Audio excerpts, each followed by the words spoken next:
The brothers of Joseph in the first reading were guilty of the sin of envy.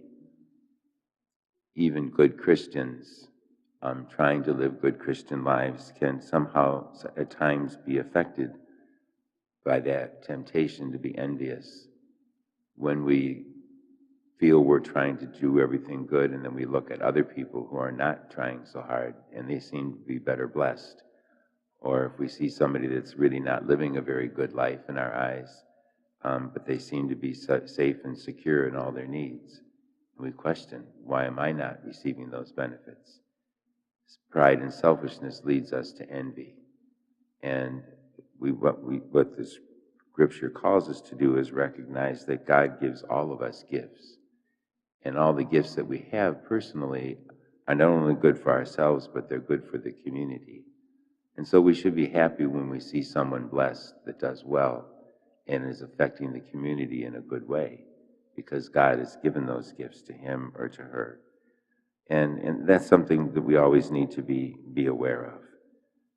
The Pharisees here, the symbolism in this reading obviously is in the gospel that they killed Jesus. They when he finally sent his son, because thinking they respect him, that Jesus himself was sent by the Father, thinking we would respect him, and he died for us. But you know the story of Joseph, how it continues, and that eventually Joseph became very prominent in Egypt. And when there was a great famine in the land, his father had sent his other brothers to Egypt to get food for them. And little did they know when they got there that Joseph would be the one who was distributing the food.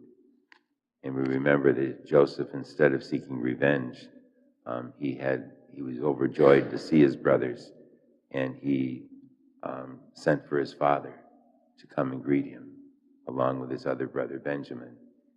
And so we see that there was a great deal of forgiveness on Joseph's part. There wasn't envy, but there was goodness.